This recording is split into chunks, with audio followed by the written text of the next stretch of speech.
time to introduce Florence Pullen.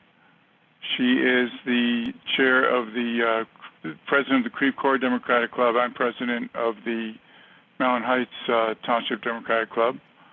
And Florence, we can't hear you right now. Are you muted? Oh, you can?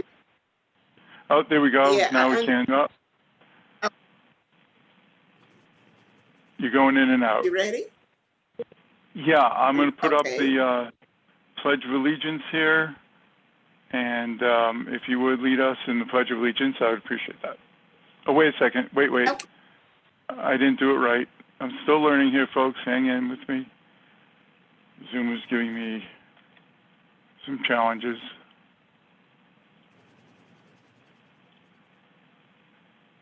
Let's see. I have to share that screen if I want you guys to see it. There we go. Okay, now you should be able to see it. Okay, Florence, if you would. Okay, I'm ready. Everybody, let's say the pledge. I pledge allegiance to the flag of the United States of America and to the republic for which it stands, one nation, under God, indivisible, with liberty and justice for all. Thank you. Thank you. Okay, and now we will, we have some candidates who will each get 3 minutes, and it's up to the candidates if they want to take questions. And I will give the floor first to Elad Gross. So Elad, if you would. Good, can you hear me okay? Sure. Yes. Great. Well, hello everybody. My name is Elad Gross. I'm running for Attorney General of Missouri. I'm very excited that you've got Officer Hall on the program today. So thank you, Shanette, for everything that you're doing. This is a moment where we really need leadership from the Attorney General's office. Unfortunately, we haven't seen that for some time. I used to work there. I was an Assistant Attorney General of the state. I've done a lot of work while I was there, and since then on justice reform issues, on civil rights and civil liberties. And today we had a landmark decision come from the Supreme Court that allows, prevents discrimination in the workplace against members of the LGBTQIA+ community. Unfortunately, our Attorney General was on the wrong side of that. He filed a brief saying that we should be able to discriminate against folks who are simply trying to live in this country with all of us. And it's just so sad to see somebody who promotes so much division and who has shown very little leadership have such an important position right now during such a crucial moment in our country. So I have proposed starting a civil rights division at the office. It would be the first one in Missouri's history. It wouldn't be the first one in any state. We'd actually be one of the latter ones to do it. We proposed a whole lot of reforms to our state and to that office. So if you are interested, you can always get a hold of me. I'll put up the information here. But it is eladgross.org. It's just my name.org, and you can find us. And happy to take any questions now. But if it's easier later, you can put them in the comments. I'm going to try to stick around for as long as possible because you've got some important programming on today. And we certainly need accountability in our state. And I feel very strongly we need an anti-corruption attorney general. Very good. Thank you. If anyone has any questions, if you would type them into the chat window on YouTube. And remember, you have to click the live chat at the top of the chat window in order to participate. And Dennis, how are we doing? Are we getting any questions? No, a few people with technical difficulties, but we're used. That seems to happen all the time in Zoom. Okay. Okay. Well, Elad, thank you very much.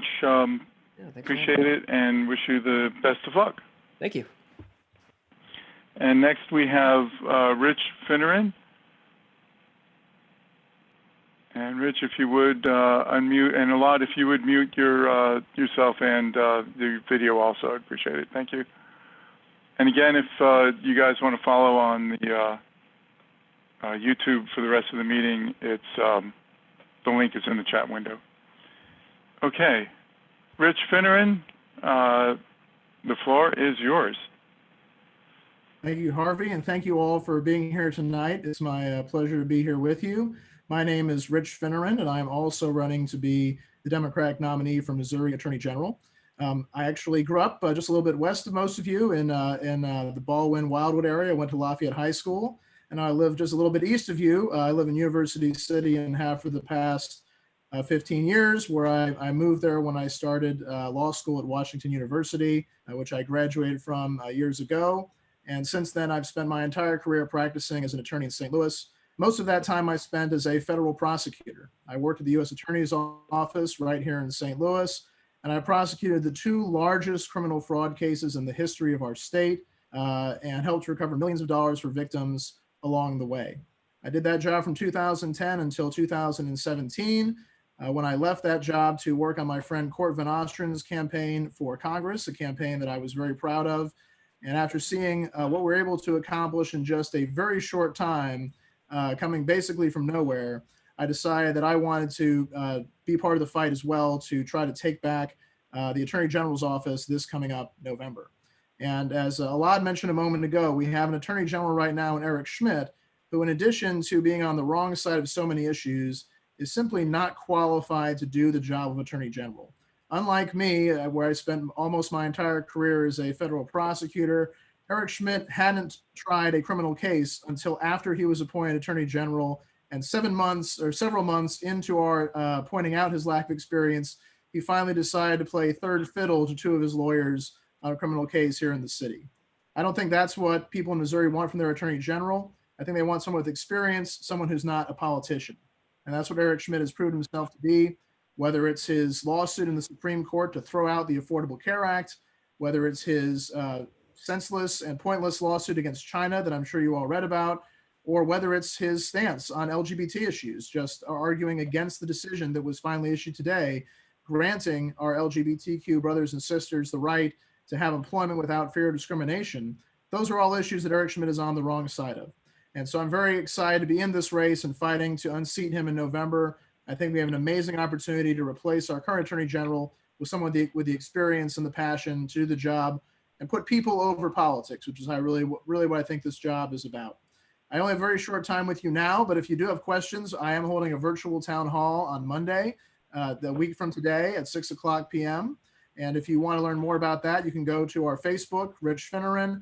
And you can also find that from our website, richfinneran.com. I'll post a link on the YouTube chat so you can all see it. I'd love to take your questions and learn more from you. And I want to thank you again for the opportunity to be here with you tonight. So thanks so much, and I hope to earn your support. Very good. Thank you, Rich. I appreciate that. Dennis, were there any questions? So far, none. Okay, very good. Thank you, Rich. Next, we will go to our race for county executive. Jake Zimmerman, if you would. Just so folks know, we're open to any candidate that wants 2 to 3 minutes to speak at our meetings. Jake is the only one from the race for the county executive that has contacted us at this time. We're also working on a forum in the near future with the candidates for county executive that will be moderated by the League of Women Voters, and we're still lining up the dates. So watch your emails. And Jake, if you're there, the floor is yours. Thank you very much, Harvey. I appreciate it. And let's stay focused on the critical subject of the moment. You're all here to hear from Shanette this evening, and she can speak far more eloquently than I can about the challenges of law enforcement and the issues, the very serious issues of race in this community, in law enforcement and inside the county police department. But what I want to say is this. If there was any doubt whatsoever that there was a need for a change in St. Louis County leadership, that doubt was erased when Sam Page's hand-picked police chief asked her thoughts about racism in the St. Louis County Police Department, said, racism? What racism? There's no racism here. this isn't a hard one, folks, and you can ask your featured speaker tonight what she thinks about that, and I bet she'll have some choice words. But what I want to say to you is that the first step in changing anything is admitting that you have a problem. Denying it, sticking your head in the sand, not saying a word about it, which is what our county executive has done, look, that is unacceptable. And if you think that the kinds of terrible stories about police violence and shameful treatment of people of color in the community, if you think that only happens in Atlanta and New York and Minneapolis, then you're not paying attention. Those of us who have seen these agonizing stories before, those of us who have been on the front lines trying to build a more equitable regional government, ought to be a little bit offended when someone in this moment of hurt in the community doesn't have the guts, doesn't have the decency to stand up and say we ought to change. So look, if you weren't already angry about the patronage politics, if you weren't already angry about spending federal COVID relief dollars on slush funds, if you weren't angry about the gamesmanship, if you weren't angry about 6 prisoners dying at the jail and a total lack of transparency with the public, then folks, as Democrats, as citizens of St. Louis County, but as human beings, be angry about this one and demand change. And remember that in the election on August 4th, you have a choice. And if you want something more than defending the tired old status quo in St. Louis County government, then I'm Jake Zimmerman. I'm the real progressive Democrat in this race, and I'd be honored to have your support. Thank you. Thank you, Jake. Dennis, are there any questions for Jake?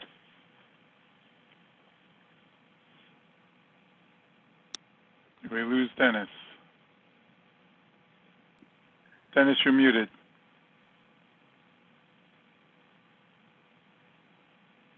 And anytime now, Dennis, No. There we go. I'm usually able to unmute by pressing space, but for some reason it didn't work this time. No, there are no questions at the moment. Okay, very good. Jake, thank you much for your time and best of luck. Next, we will move to the county council race and just going alphabetically. Kelly Dunaway and Barry Glantz are both running for the same, committee woman Kelly Dunaway and Mayor of Creve Coeur Barry Glantz are both running for the same seat. Kelly is the incumbent. And Kelly, if you would unmute, and the floor is yours. Thanks so much, Harvey and Florence, for having me. I'm your councilwoman, Kelly Dunaway. I'm a lifelong Democrat, and I have been and will continue to fight to see our values take hold in our policies and laws. When you all elected me last year, I became a member of the historic Women Democratic majority on the St. Louis County Council, and our majority has prioritized working families, the environment, and accountability in government. In the last year, I fought to ensure environmental efficiency and safety standards were baked into St. Louis County's building codes. Our council passed an affordable housing trust fund to give money to developers, programs, and local governments seeking to expand affordable housing. We raised the minimum wage to $15 on all St. Louis County contracts. We passed a red flag law to keep guns out of the hands of perpetrators of intimate violence. Many of these things passed 4-3, squeaking by because my swing seat is held by a real Democrat, fighting hard for our values. Our legislative priorities took a back seat to COVID-19, and since then, we've been working hard to ensure that our $173 million CARES grant funding goes to those most in need. You may recall some controversy over our decision to give that money to the county executive, but we did that for 2 reasons. First, election year shenanigans have been in the way of good policy all year, and we feared that our colleagues on the right would hold up funding at every step, and I still believe that they would have. Second, we were assured that our priorities are the county executive's priorities. I chair the council's oversight committee, and I'm proud of the work we're doing. If we look at our CARES budget as a moral document, you will see that the vast majority of the money is going into the communities most in need. $17.5 million are going to small businesses in the county. More than $10 million is going for housing insecurity and utility assistance. We've got $2.6 million going for food for those most in need, $5.9 million going for childcare support, and $1 million to help care for our elderly and homebound. And now, with demands for police reform and our collective need to rip systemic racism out of our government and policing, we need our Democratic majority more than ever fighting for us. We are reimagining public safety. We are taking a fresh look at the Ferguson Commission report, and we are working to ensure that right here in St. Louis County, 30 seconds. we lead our region and beyond in what's possible. Thank you so much for supporting me, your real Democrat, and your councilwoman in the primary on August 4th.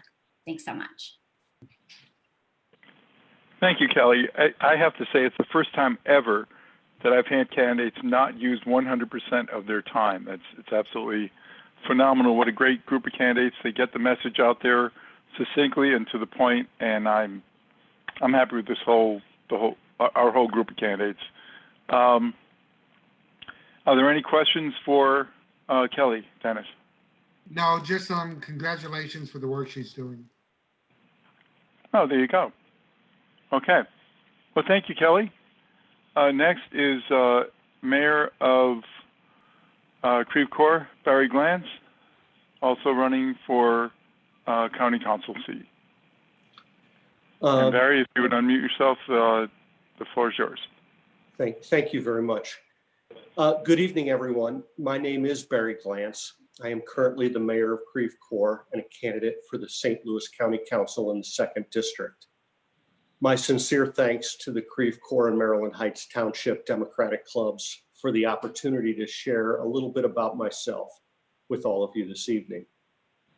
For 28 years, I have served my community in numerous capacities, and as such, my municipal experience is unmatched in the August 4th primary election. In these difficult times, our community is in need of leaders who guide with a steady hand, safeguarding all that is good, advocating for what needs improvement, and collaborating rather than being divisive in order to achieve successful outcomes to very complex issues.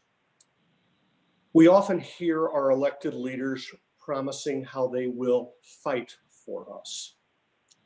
I really dislike that verbiage. Fighting implies that there is a winner and a loser.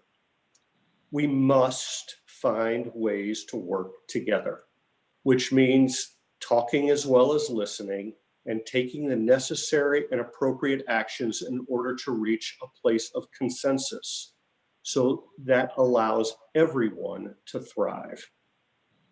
As mayor, I am most proud of my efforts and subsequent results in fostering a genuine sense of community. This was achieved by being accessible to constituents in the community, appointing a wide variety of citizens to our various city committees, various city task forces, honoring all voices to ensure that people feel heard, and taking into account truths about our city that have been difficult to hear, while also assuming and taking the responsibility to address with an honest intent for positive change. My goal for running for the District 2 County Council seat is to broaden my reach and to help generate these same realizations and a spirit of collaboration within St. Louis County government. I am the candidate who can truly say I have and shall continue to, with positivity, purpose, and presence. We seem to be at a crossroads in St. Louis County. As a member of the County Council, I will make concerted efforts to advance economic development, promote public safety, strengthen diversity, and actually uphold transparency in government that I know we all seek and deserve. Voters have a choice to continue to accept the status quo, or to vote for me on August 4th, 2020, someone who will stand up for what is right. Thank you so much for your time and attention this evening. Thank you, Mayor. Dennis, are there any questions for the mayor? None at this point. Okay, thank you, Mayor. Thank you for your time. Okay, and we have one more candidate, Sydney Jackson. Sydney is running for Creve Coeur. Well, I get all confused between alderman, city council. You'll have to tell us, Sydney, what the proper term is for the representation on the city council of Creve Coeur that you're running for, please. And the floor is yours. If you would unmute and set your video up, you should be there. Okay. Good evening, everyone. Thank you to Harvey and Florence for allowing me the opportunity to speak this evening. My name is Sydney Jackson, and I'm a candidate for Democratic Committeewoman of the Creve Coeur Township. I've lived in Creve Coeur for the last 5 years. Much of my free time and energy has been focused on community organizing work. I just finished my second term as a leadership team member of a racial justice organization called the West County Community Action Network, which holds vigils at rotating locations around West County every Saturday since the murder of Michael Brown in 2014 to unequivocally state that Black Lives Matter. I was appointed by the city of Creve Coeur to serve on the newly founded Rentable Park Task Force and was elected by members of the task force to serve as vice chair. I was elected to serve as a delegate to the Missouri State Democratic Convention this past weekend and elected to serve as a delegate to the Democratic National Convention in August. So far in my journey, I've been honored to receive the support from NARAL Pro-Choice Missouri PAC as a friend of reproductive freedom, as well as the friend of the caucus designation from the National Women's Political Caucus. I am looking forward to serving in this capacity to keep the community informed and involved with as many community events as possible. I'm looking forward to attending all St. Louis County Democratic Central Committee meetings and township meetings to make sure that I and the Central Committee is accountable to the people we serve. I will be at the disposal of the Democratic community and voters. I am very eager to make this process and position more transparent to the general public. I am also looking forward to getting our township directly involved in energizing behind local and statewide Democratic candidates. This is a big election year, so we have many candidates to support, like Yinka Folity running for Secretary of State, Nicole Galloway running for governor, and Jill Shoup running for Congress. We have to be willing to support our candidates. It is important that we get everyone involved and are actively reaching out to all communities and demographics. I would love to see us have more young families involved, as well as collaborate with high school Democrat organizations in our area. I haven't had the chance to meet as many people as I would have liked during my campaign process due to COVID-19, but I was able to meet some people at the polls during the last 2 elections and had some great conversations with people. I really hope to get your support for my election in August, on August 4th. I will put my website and contact information in the comments section of the YouTube live stream. And once again, my name is Sydney Jackson, and I'm running to be your next Democratic Committeewoman of the Creve Coeur Township. Thanks. Thank you. I have to stand corrected then. I had that wrong. So you are not running for a place on Creve Coeur City Council. You are running for Committeewoman for the Township of Creve Coeur. Yes. Okay, which is also a very important position. Who is the current incumbent for that? The current incumbent is Sue Meredith. Ah, okay, very good. And is she running again? Yes, she is. Okay. I believe Pardon I saw me for her not- in the comments of the YouTube live stream. Okay. Pardon me for not having kept up with that. That's okay. Okay, thank you very much. I Thank you. appreciate that. If Sue is listening, we will give you an opportunity to speak at our next meeting, which will be a month from now. I'll make sure that you have an opportunity to go online here. My apologies, I had that all confused.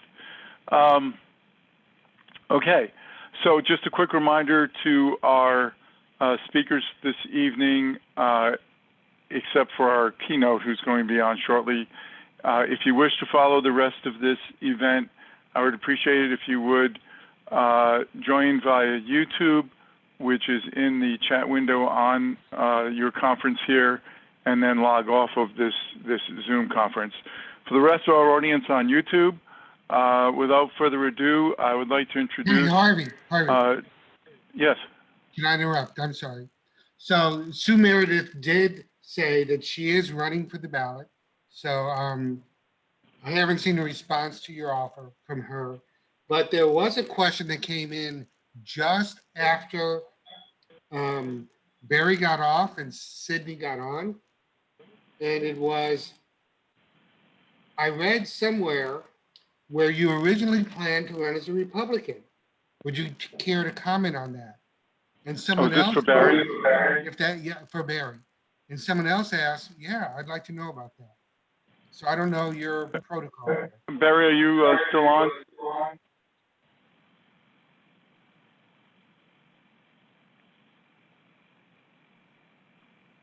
I'm still here. Okay, yeah, Dennis, if you would mute your, we're getting an echo. Yeah, Barry, if you would like to address that question. I apologize to the audience. There's a 30-second delay between our speaker on Zoom and when the audience sees it on YouTube. So the questions may lag a little bit behind what's happening here in the, quote, virtual studio.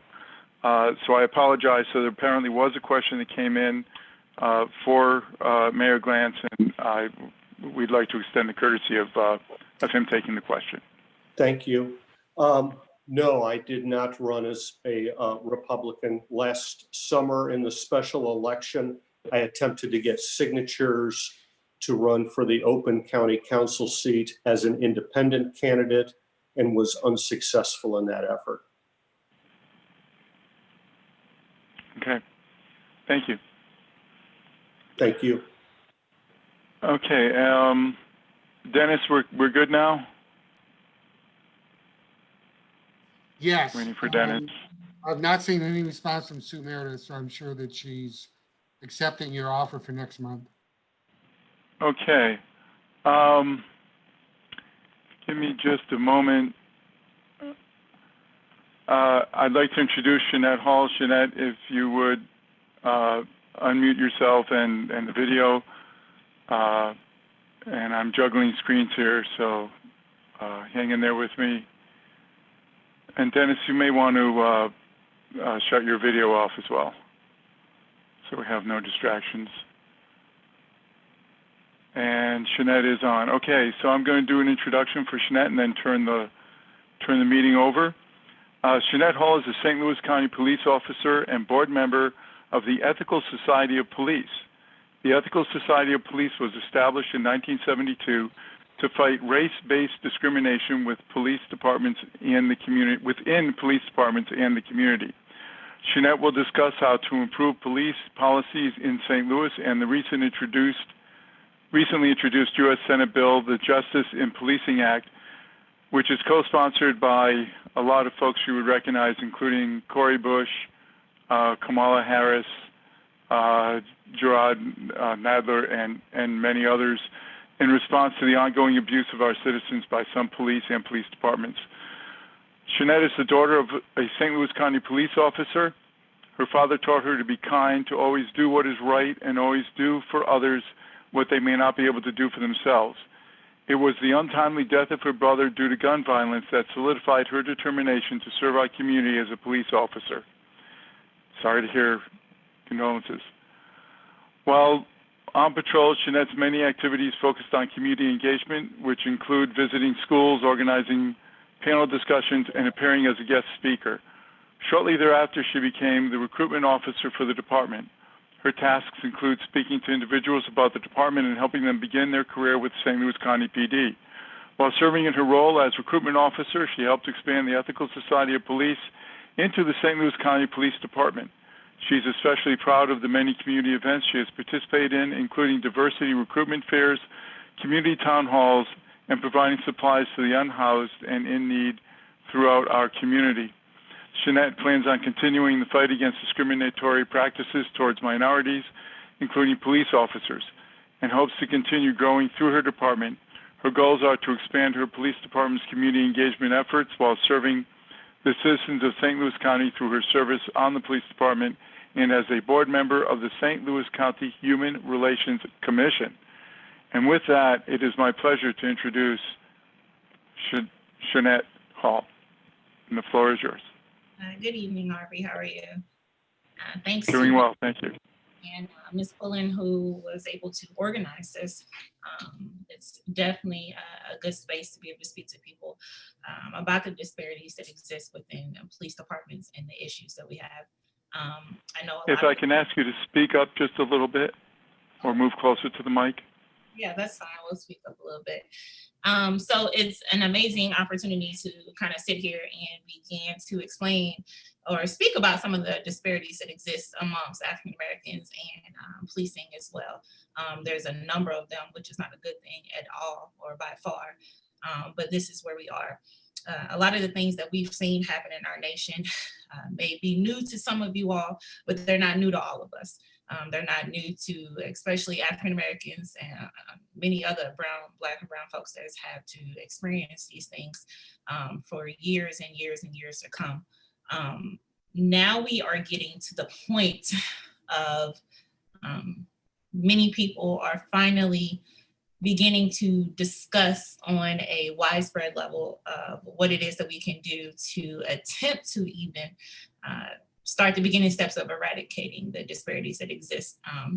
Here we are recently where we've had to deal with George Floyd, we've had to deal with Ahmaud Arbery, we've had to deal with Breonna Taylor, we've had to deal with a number of different people, and the list can go on and on and on and on. And yet we are still sitting here as Black folks saying that we cannot breathe from a number of different things. So one thing that is nice that I can say is that's come about from this is the Justice and Policing Act that's come out.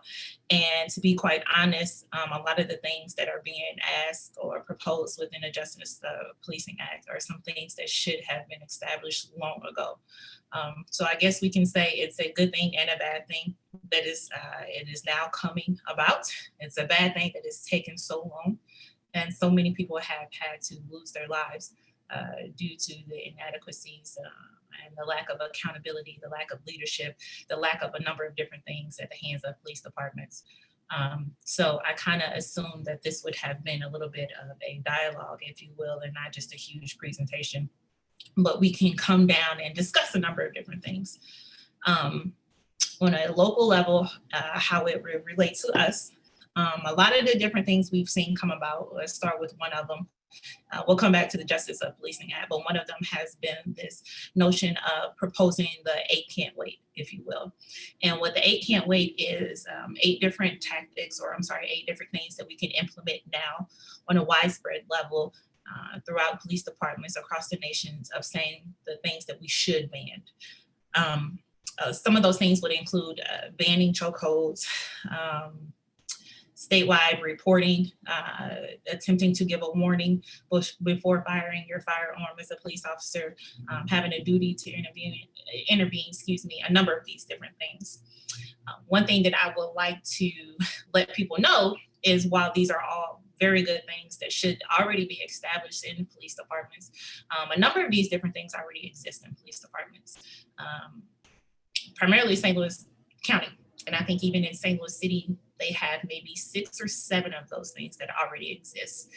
One thing that I would love for people to be aware of is that when we are asking for a number of these different things, we have to be very deliberate and intentional in what it is that we are asking for.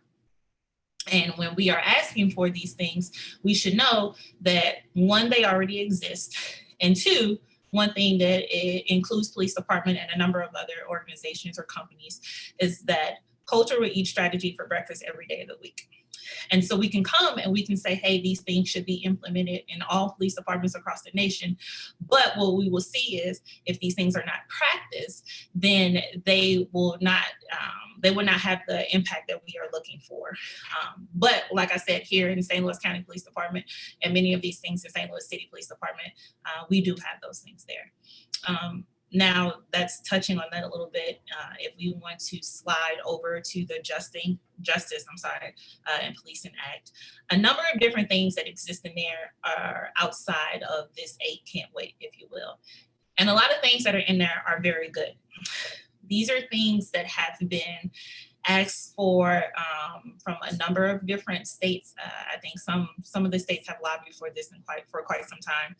Even here in Missouri, primarily in St. Louis, that's something that we have been working on. We've had a couple conversations with thank you, I see that there, Harvey. We've had a number of conversations with a few different state representatives here to where we can begin to establish some of these things that are listed within the Justice and Policing Act. One of the major things that I think that we should focus on that has a direct impact in St. Louis, particularly because of how our geographic makeup is how it is here. I'm sorry about that. As it relates to the number of different municipalities that we have, one thing that they will be asking for is that we enact some type of statewide mandatory reporting for police officers. So when they are involved in some type of misconduct, if you will, as it relates to violating rights of citizens or misconduct on the police department, that we now have this statewide reporting to where police departments are mandated to report such acts to the state level reporting agency. In our case, it would be what's called POST, which is POST, and it's our police officer standards and training. Sorry about that. That is one thing that's extremely important, particularly to us, because what you will see here is you will have police officers, and we'll just say from 2 of the largest police departments in the St. Louis area, you will have police officers who would be employed by either one of those, and they would be terminated for some type of misconduct, whether it be, like I said, from violating somebody's rights or some type of ethical issue in the department, a moral issue in the department, and their Class A license that they receive from POST from the state will not be investigated, and they will then be able to still keep their Class A license and then move to another police department where they would still be able to be a police officer and have the authority to take away life and liberty of another resident. That is completely unacceptable. That is something that should not be in place. And what we will see is oftentimes is police officers will go to smaller municipalities to where they will be able to work and still have these same practices because they're not going and they're not done. That's a huge issue that we have here in St. Louis, and that's something that deserves quite a bit of attention. Some of the other few things, we don't necessarily have to go through all of those. As I can see, Harvey is kind of showing you some of those things on the screen. If you can see them, is what we talked about of investigating the police misconduct, changing the culture within law enforcement, because like I said, that's one thing that we have to focus on, is changing not only policy, but also culture. We would have to work on improving transparency within the police departments. We have to work to end this sense of racial profiling, if you will. And if we can stop on that for a second, if anybody had the opportunity to go back and look at some of our racial profiling numbers that exist within the state of Missouri, it's mind-boggling, to say the least. Some of the things that we have on there, and it would even begin to show you the impact that our policing style has on minorities. And in this case, we'll speak of Black folks, and you will see that Black folks are disproportionately represented when it comes to the number of times that they are stopped, to the number of times that they are arrested, and also to the number of times in which their vehicle is searched. They're overrepresented as it relates to whites, as it relates to Hispanics, Asians, and I think American Indians are also on there. This is something where we can see the data right in front of us. We can see the quantifiable evidence that shows that African Americans are treated or are subjected to an unfair practices by police departments. That is another thing that we can look at. As we see on here too, one of the things we talk about of improving police training and policies, sometimes training will help. And when we talk about police officers and what it is that we need to do to improve our department, we will see that training helps at times when we have an officer that has an issue. A lot of times their issue will come from either their heart and how they are, or it will come from their mind. If we have an issue that has a moral issue with their heart, these are officers that we just need to remove because we can't change a lot of folks' heart.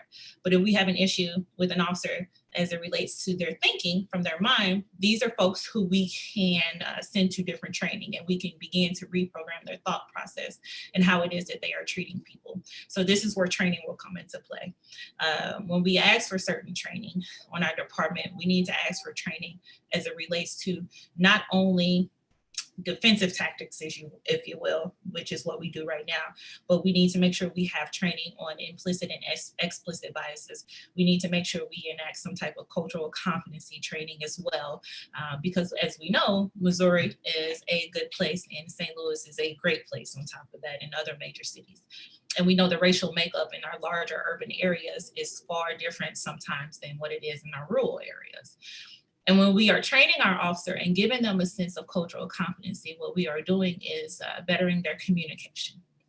And we are giving them the tools necessary to be able to communicate with a wide variety of people, whether it is based upon their race, ethnicity, religion, sexual orientation, all these different things, right? This is where we are failing as police departments. This is something that we can definitely change right now. And it's almost like we are refusing to change, if you will. Police officers and police departments suffer when being able to look in the mirror. We suffer with knowing that oftentimes we are our own worst enemy as it relates to progressing and being better than what we are.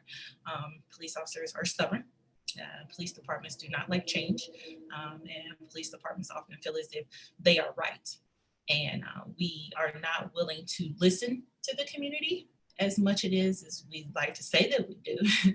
We're not willing to listen to the community as much and understand why it is certain communities have a negative outlook towards us.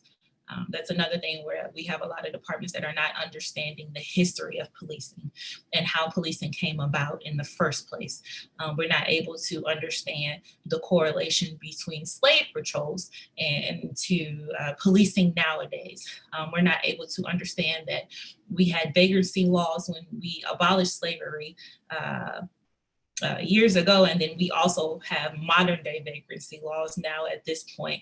All of these different things that are involved in this structural racism, if you will. I know that's come about, but all of these different things that are involved in this structural racism that has this negative impact on African Americans that oftentimes, more than we would like, leads to death or leads to murder or leads to someone saying, I cannot breathe at the end of the day.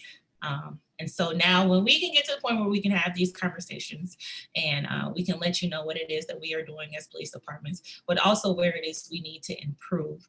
This is a conversation that needs to happen and then continue to happen, and then also needs to lead to action, because what we found is we've been here before.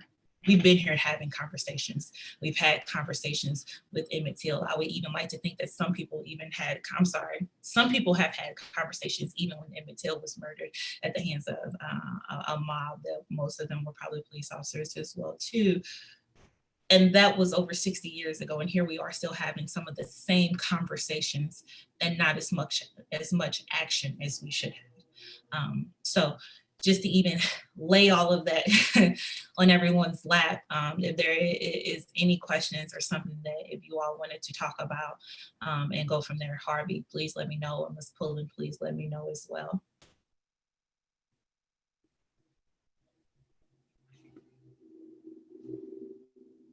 Or if not.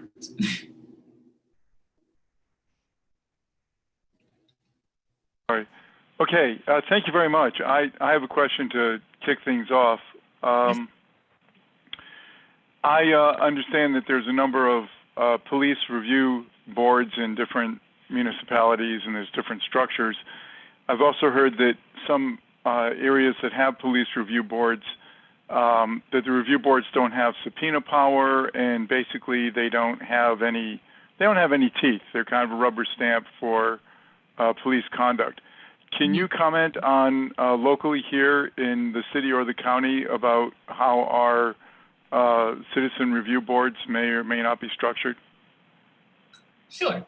So what we have in St. Louis County is we have our Board of Police Commissioners, and our Board of Police Commissioners act as our civilian review board, or what's most commonly understood to be the civilian review board to people.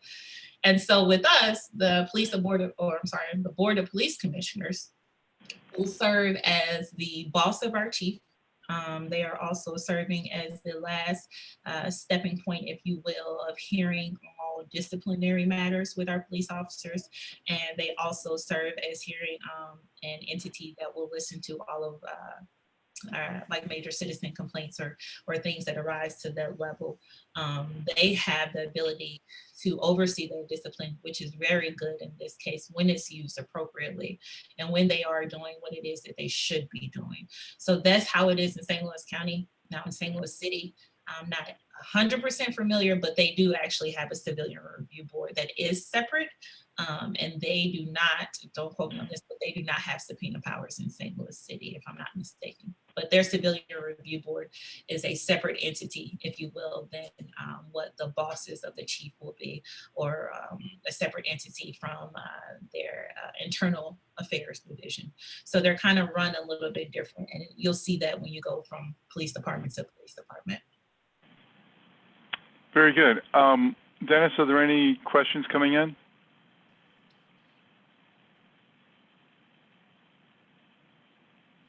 While we're No, there waiting are for no Dennis. questions at this point. There is an agreement that the heart versus mind differentiator in training is a very good thing, and support for that. Something just came in. What role does politics and policy making play in good policing? Also, what can be done to improve diversity in a department that's about 11% Black? So I can answer the second question and go back to your first one. And so when we talk about improving diversity, that is something that we definitely like to look at, right? Diversity is a bit of a softball question for many people.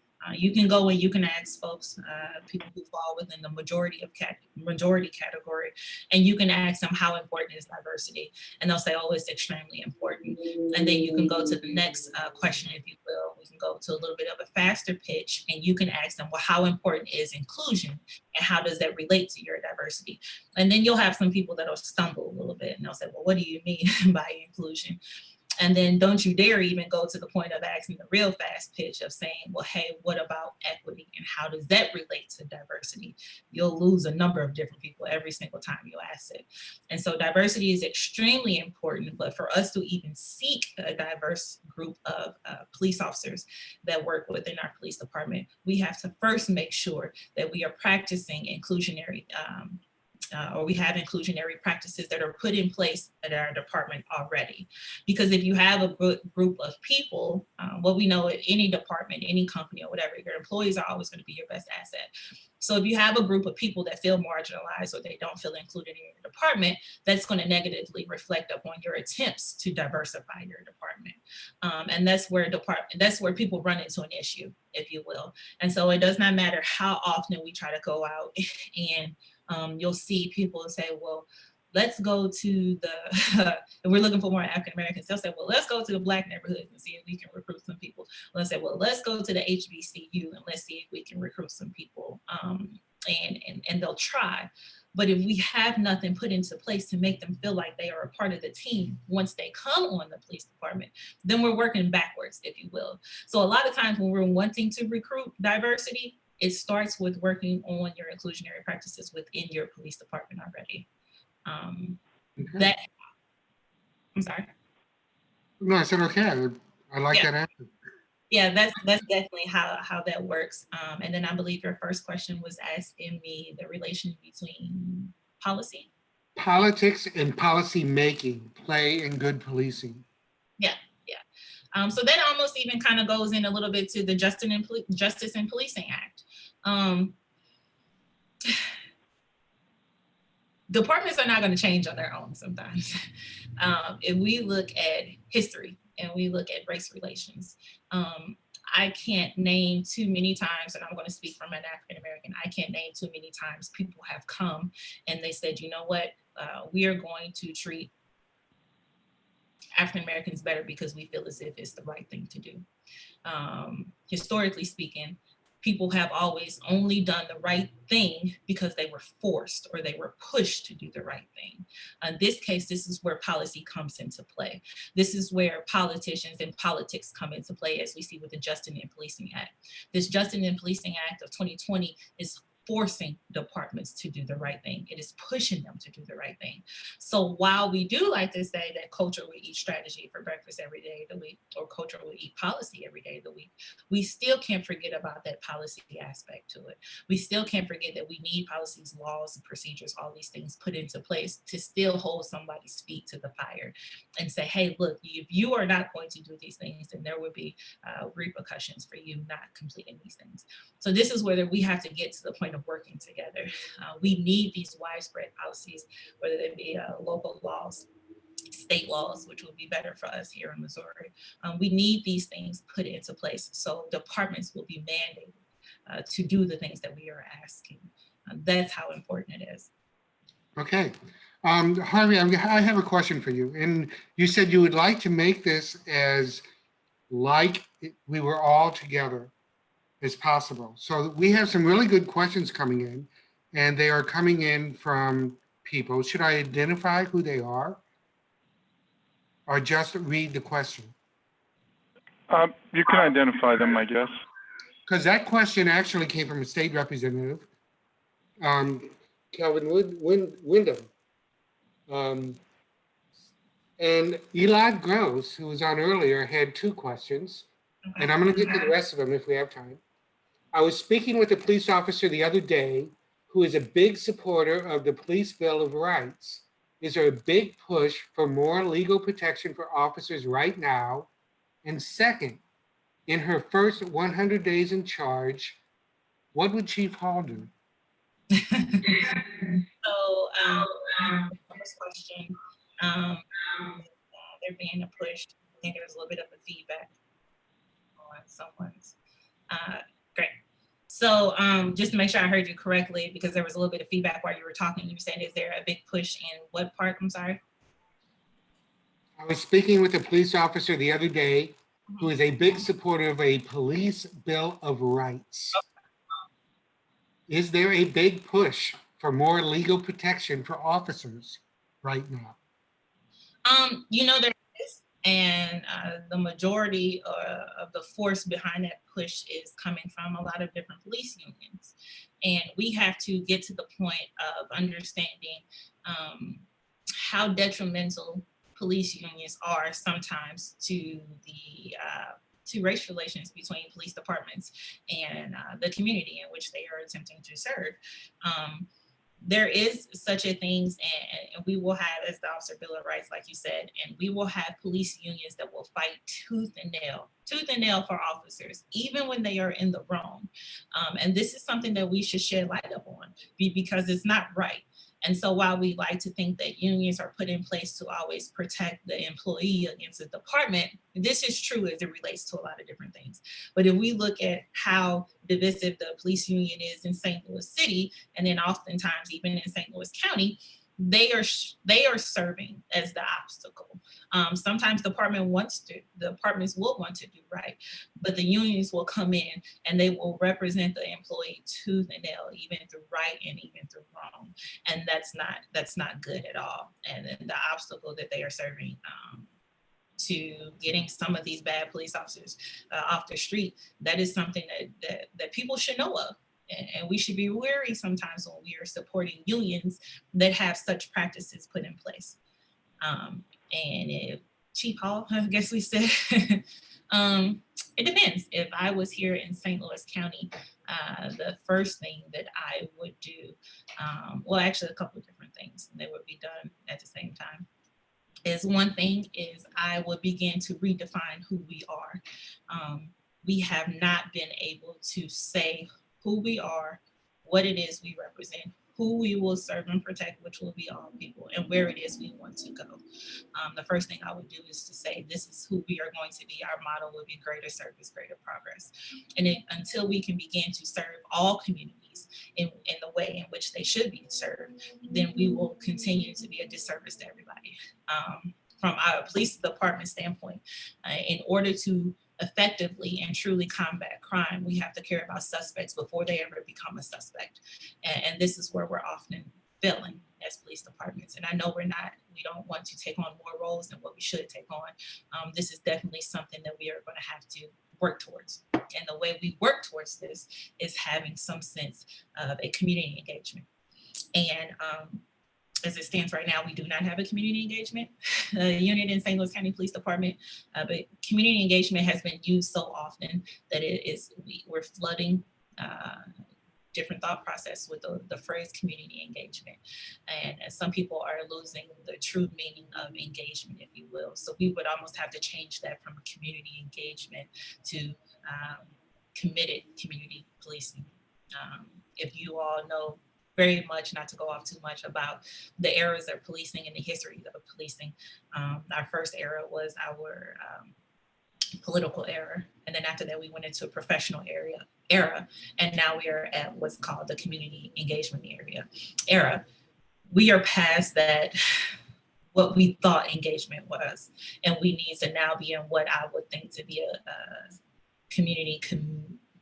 committed community era, if you will, where we will say that we are now committed to the prosperity of all folks, not just some. We have to change our tactics to where we are not over-policing some areas and then over-serving other areas. This should definitely be equally based, if sometimes not equitably based. That would be the next thing that I would do. And then the last thing would be to completely revamp our training. There has been no strong hold on any type of cultural competency training whatsoever. As time is going on, the United States is one of the most diverse areas or diverse countries that we have, period. And in order to stay up with the people that we have here and making sure that we are serving everybody appropriately, we need to understand who we are serving. And that's something that we fail at. So I would totally revamp our training. We will pull back a little bit on a lot of our aggressive training that we have, that training that shows you how to drive the military trucks that people see all the time. We would not get rid of the training on active shooter, because we definitely need it, but we would scale back on that. We would teach a better communication style, de-escalation style in training. We will have a better implicit bias training. We will have training on the history of policing and figuring out how it is that we've gotten to this point now. Those would be probably the first 3 steps that I would do. Okay, there's some good questions. I'm going to skip to one, though, that is related to the very first question you answered. It's from Michael Meredith, and it said, in many cases, there has been an attempt to discipline, fire a bad cop that has met opposition by the union. How can we overcome that without nullifying the union's right to exist? Yeah, so I don't think that we should attempt to nullify. I mean, well, there are some unions that are put in place that are a complete hindrance, but overtly, I don't think we should attempt, the effort shouldn't be placed towards nullifying police unions. However, what we do know is a union is only as powerful as we allow them to be sometimes. And so when we give all of these powers to unions, it would be extremely hard for us to come out and say, okay, now we want to take all this stuff away. And they said, well, hold on, you've given them all of this power, and now it's like this huge machine that just keeps on going. And so we have to figure out how it is that we are going to take that power away from unions and say, hey, look, we want to make sure that you are just representing your employees or your members that you need to. But you should not represent them to a point of where it's going to have a negative impact on the people that they are serving. So we are going to have to begin to have people who are actually going to step up. Because even now, as I haven't seen very many people step up against Jeffrey Order, who is the president of the Police Association. I have not seen very many people step up against Joe Patterson, who is the president of the Fraternal Order of Police in St. Louis County, or the business manager in St. Louis County, Mac Resilius. We have not seen very many people come out against them and say, this is not what we're going to accept. We have not seen it from our county executives or our mayors. We have not seen it from whether it be state representatives or state senators. We have not seen it from business holders because let's just be honest, unfortunately, a lot of corporations run police departments. It's about where the money comes as it relates to anything with politics or whatever. We have to begin to put people over corporations. We have to begin to put people over politics because this is why we exist in the very beginning, is because of people. So when we can begin to strip away some of those powers and give it back to the people who need it, we will forever have this huge monster of police unions that will continue to exist and serve as that obstacle in ethical policing. Okay, there was a question from Jake Aubachen. Are no-knock warrants still commonly used in St. Louis County, even for drug cases? So no-knock warrants exist widespread across. There are times when no-knock warrants in the past have been very effective. But as we see right now, the things that are horrible with no-knock warrants, and yes, they are even still in this area, but there should be stipulations placed in that. I think we should do away with no-knock warrants completely. That's my personal opinion as Shanette Hall, not as anybody else. But we have to understand why no-knock warrants are an issue. A very strong issue. So some states have gotten rid of them and some states have not. And that's actually one of the things that they talked about in the Justice of Policing Act is on a national level, getting rid of no-knock warrants. That's something that is definitely needs to be done away with. And I can understand in the past of why it was put into place, because there are times when you need that. And if we're going to continue to allow no-knock warrants, the stipulations needed for that should, be should exceed where it is right now. Because like I said, there are some small times where that is needed, but overtly, that's something that we should definitely get away with or get rid of, I'm sorry. I think that Jake's asking though, is it used a lot in St. Louis County or is it rarely used in I St. think it's used a lot.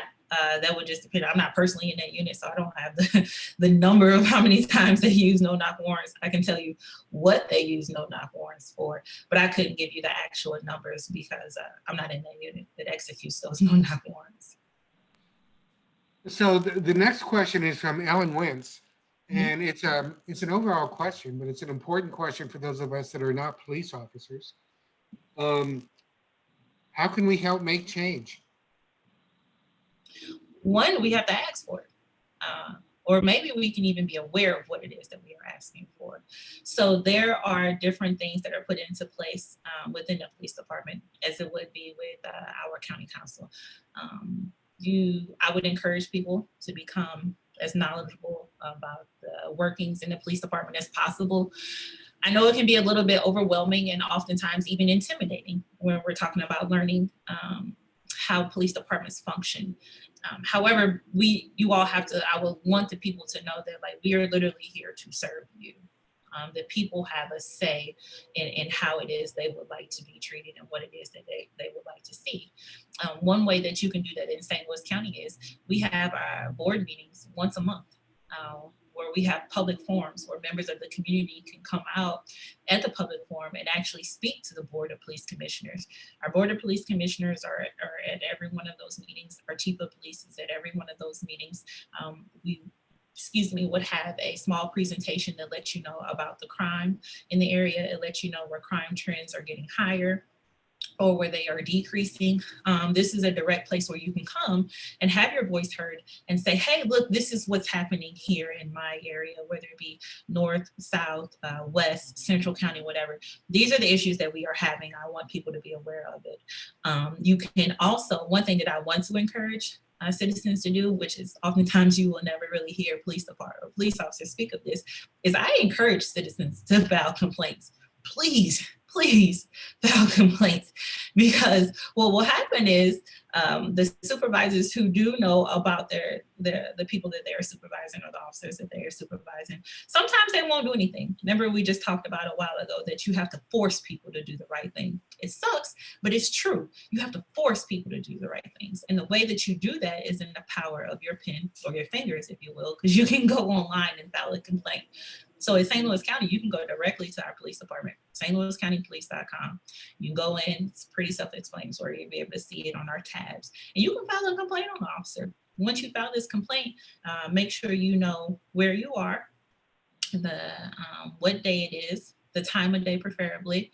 When you have an interaction with a police officer, always try to see their name on their name badge. If you cannot see that, then what you can do is every car is identifiable by a letter and a number. You can make sure that you seek out that letter and the number of that car, and then you come back and you file a complaint. You have to.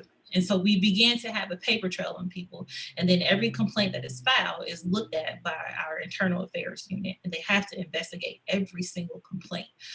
This is something, if sometimes when we don't see officers on calls by themselves, other officers are not aware of how they are specifically treating citizens. The citizen knows. And so I would want the citizen to feel as empowered as possible in knowing that your voice needs to be heard.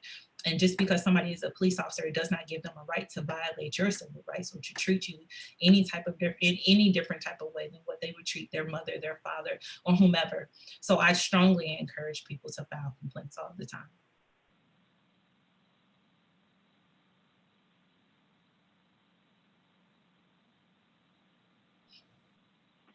Very good. Dennis, I think there's probably more questions. I saw a number of them coming in. There are, I'm sorry. I have a question while Dennis is getting organized or getting through them. I noticed that St. Louis County Police Department has a lot of certifications, including some national certifications. Mm-hmm.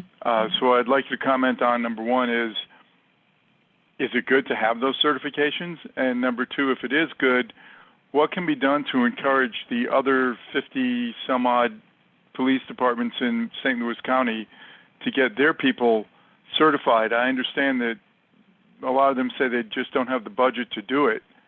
And that seems like a recipe for trouble. Right. Now, when you speak of certifications, are you talking about like accreditations for police department or certification for actual officers? Okay. Because they're both, I guess. So we have CALEA. CALEA is a national accreditation service where departments can seek to be accredited. There's different tier levels of CALEA, and what CALEA is a number of different practices that are put into place to where a police department can come and say, hey, we have done all of these different things that CALEA is signifying to indicate that a police department is functioning properly, if you will. And so whenever you see a department that is CALEA accredited, that actually means that they have took the time out to abide by all of the different policies and standpoint and stuff that CALEA is saying is good for a police department to exist. Now, the thing with that is what police departments will say is some police departments will say, well, we can't afford to be CALEA accredited. So in order to have that assessment done, CALEA actually has to send out, and they come from anywhere across the nation. So CALEA will send out 2 to 3, I think. In our department, we have 4. They will send out 4 assessors to where they will assess your department from top to bottom. And they will do a bit of a check in the box, if you will. They say, okay, you have this, and this. You have all of these policies, procedures, all these different things put in place, and you can receive a top tier accreditation from CALEA. Well, that costs money. You have to pay for these assessments. You have to pay for them to come out. You have to do all these different things. And unfortunately, police departments are ran like many businesses. And if they do not have enough revenue to pay for all these different things, they will not even seek that accreditation. Now that's from a police department standpoint. Individually, officers, there's several different certifications that an officer can receive. One that's pretty widespread that most police departments or police officers will have is becoming CIT certified, and that's our crisis intervention team. And so what that means is you have received a certain level of training as an officer. Initially starts off as an additional 40 hours of training on top of the normal training that you receive. And within that training, you receive tools and the resources necessary to be able to effectively communicate with people who find themselves in a crisis. So people who find themselves dealing with any type of mental illness, you have received additional training on top of what you normally get from a police academy to deal with that said person. Now with St. Louis County, I forget our last percentage we said that, but the majority of our officers are CIT certified. And you can tell from an officer because you'll see a pin on their uniform, and it'll be a small circular pin about the size of a quarter, and it'll say CIT, and they'll let you know that they have received that additional training. Now, that training is put on at our CMPA, which is our County and Municipal Police Academy. Sometimes at St. Louis County is easy because we're so large, you can kind of just detach an officer for the week to go and receive this training. If you have smaller police departments that has only 2 officers on at a time, or 2 officers on a shift, trying to remove one of those officers for 5 days to send them through a training they will argue is difficult, because now that's one less person who can be on the street, if you will, answering calls and answering emergencies. So they will say that that is difficult. But we have to know that a lot of these trainings will allow your officer to be a better police officer, which will then allow your department to be a better police department. So that's one of the larger certifications that exist for police officers that they attempt to get. There's a number of other ones, but that's the most common one. Okay, so I have what could be a combination of 2 questions from 2 different people, but I think that they're related. Kevin Wyndham wants to know, what role does the Ethical Society of Police play in the county currently? What role would they like to play? And Richard Orr wants to know, how does the EOSP work, if at all, with the St. Louis Police Officers Association? What is a division of missions? Yeah. I could repeat that if you want later. No, I think It's a lot. I'm telling you some over my missed a piece. But just in case there's anybody who is joining on now that didn't hear from Harvey initially, ESOP is the Ethical Society of Police was founded in 1972 in St. Louis City Police Department to address race-based discrimination that not only existed within the police department, but also was happening within the community as well. This organization has been champions for fairness, equality, and equity for quite some time. As it stands right now, we'll most often see us, people most often see us as kind of being those ethical cops, calling out that BS when we see it from the beginning, which is what you don't see a lot of times with your mainstream unions. So what we talked about a couple minutes ago is you will have police unions that kind of always come and defend those quote unquote bad cops that we will see. What you will see with the Ethical Society is we come out and we call it out from the beginning and actually ask for termination on a number of different times for police officers. We've asked for police reform. We've asked for better training. We've called out when we have leaders or chiefs that exist that shouldn't be here. We've done all these number of different things. Now, the role that the Ethical Society has in St. Louis County is slightly different than that exists within St. Louis City. So the Ethical Society in St. Louis County is relatively new. We have only been established in St. Louis County for 2 years now. And we came because for a few different reasons, but two of the reasons being that we were experiencing different issues, if you will, within St. Louis County Police Department. And then once we were calling out these issues, we were not receiving as fair representation from the Fraternal Order of Police as our white counterparts, as our white employees or police officers that existed. This is something that we called out from the beginning, but also prompted us to go and seek outside representation. So we knew of the Ethical Society. We contacted Sergeant Heather Taylor, who's the sergeant in the city, and she's the president of the Ethical Society. And we were able to establish a working relationship to where we expanded the bylaws, if you will, to allow not only St. Louis County, because it's not just St. Louis County Police Department, these issues exist in a number of different police departments. So we expanded it to allow employees from other police departments in the county area as well. We've even got inquiries from other police departments in the state, to go as far as like Columbia or Springfield on over to Kansas City. So these issues exist everywhere. And we have not seen in my time frame of being a police officer here, I'm not saying that it hasn't happened, but what I will say is I have not seen it to where we've had these police unions come out and fight for minorities and when they are being negatively impacted on the police department. There is not that much of a working relationship between the Ethical Society of Police and the Fraternal Order of Police and or the St. Louis Police Officers Association, which is in the city. Because I can speak for us, like I said, that's one of the reasons why we sought outside representation, is because we felt as if we were not receiving fair representation that already existed in our police department. So that working relationship, I guess that can be determined a number of different ways, but it's not like we work cohesively together to fight a lot of different things under the police department, because what we're fighting for, I have yet to see the Fraternal Order of Police fight for.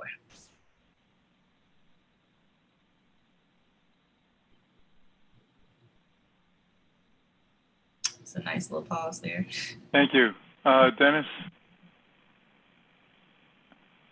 Are you there? There's still this 30-second delay thing that I think is getting to us. Yeah, no problem. It's a problem. All right, Dennis.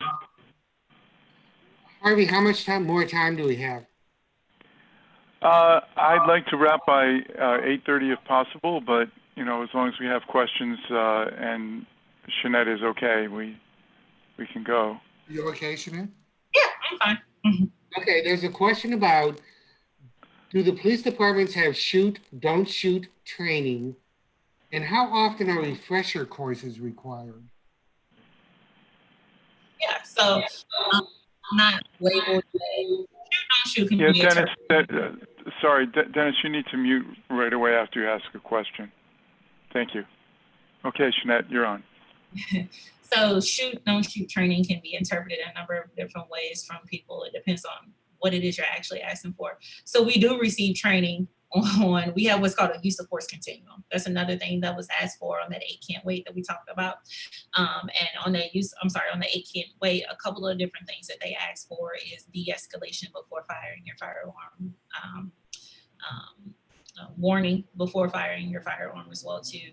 So I think all of these things can somewhat be incorporated in what people will perceive to be shoot, don't shoot training. Those trainings exist all the time.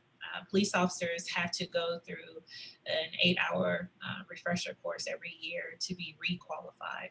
And so we get our qualifications from, we have the FBI qualifications when we go and we have our shooting training, at which time we have to shoot at a specific point system, if you will. It's kind of hard to explain, but you have to shoot at a certain percentage in order to keep your certification as a police officer as it relates to your firearms. That's something that every single police officer and security officer in St. Louis County has to successfully complete every year. Now, once we go to our range, which is where their training is conducted, we go through a number of different drills of whether or not, I guess, what you would consider to be shoot or don't shoot. We do those drills at our academy. We also have what's called a simulator at our police academy, which I wish we would invite members of the public more often. But we have a simulator at our academy that is in Wellston that has, it's more than a 180 view. I forget what it is exactly, but it puts you in this enclosed area to where you would have these interactions, and it's all training, but you will have these virtual interactions with people, and it trains you on how to recognize certain things. If you're able to recognize, let's say, a cell phone versus a gun, a bag of Skittles versus a gun or something that another African American has lost their life to. It trains you to do all of these number of different things. But what we have to look at is we almost have to go a step before that. And while it is good to train officers on what it is that they see, we also have to train officers on what it is that they don't see, or those biases that exist that make people see certain things versus other things, right? We have to train officers on recognizing their fear and actually what fear is. When you often see people say, officers say, well, I fear for my life. well, why were you fearful of your life? What is it that existed that wasn't a gun or that wasn't a knife, something that can immediately take the police officer's life away? What is it that you actually feared that prompted you to take someone's life away? And that's what we have to focus on, because we have those trainings all day long. Hey, what is this? Is this a gun or is this a deck of cards? We have those things there, but we don't focus on the fear that even puts us in those situations. We don't focus on that fear in our head or that cognitive associations that we relay or correlate with what we perceive to be something in someone's hands. And that's where we need to focus on. But yeah, we do, the short of that is, yes, we do have shoot training. Okay, Harvey, that is the last question. Very good. Well, thank you. Is the Ethical Society of Police endorsing the Justice and Policing Act? Do you know if they're endorsing it? We have called for a number of different things that are on the Justice and Policing Act. These are things, they're not new. A lot of these reform efforts that you see, they're not new. They're just now being asked on a national level. But these things are not new. Black and brown folks have been treated in such a way to where we have asked for these things years ago. We just not have been heard. So like I said before, it's a good thing and a bad thing. It's a good thing because now people are listening. It's a bad thing because it probably should have happened a long time ago. Yeah. Well, Shanette, thank you so much. I really appreciate your being on. Florence, if you have any closing words, you want to work on unmuting and turning on your video, that'd be great. In the meantime, I want to encourage all of our members to please call your senators and your congresspeople, even though they may be staunch Republicans, even though one of them is Josh Hawley, who's the only senator that voted against renaming the military bases to no longer honor Confederate generals, but to honor folks who supported the United States. He's the only senator that did. But in any case, as we all know, the more they hear from the public, the more they're apt to vote in favor of the Justice and Policing Act. And as Shanette has said, these are things that have been being asked for a long time. They're way, way overdue. There's a link available, or if you just Google it, NPR has the best quick summary of it. That's what I've been posting here. And again, it just takes a moment to go to your senator's or your representative's site and drop a comment in that you think they should support this act and that these reforms are way overdue and that they will save lives, innocent lives in many cases. So with that, Florence, if you will have any closing words? Yes, I really enjoyed the. Can you hear me? Hello? Yes. Yes. I really enjoyed the presentation tonight, and thank you so much, Officer Hall, for coming out to run this presentation for us. It is very much needed. And also, I would like to thank the audience for participating and the people who signed up to hear this township meeting. So with that, I'm going to say good night to everyone, and I'm turning it back over to Harvey. Okay, thank you. And to the audience, stay tuned for emails for our next event, online event, and hopefully that's going to be a forum with the 4 county executive candidates for the Democratic primary, as well as the 2 candidates for county council. And hopefully the League of Women Voters will probably moderate that. Thanks again, and good night. Good night.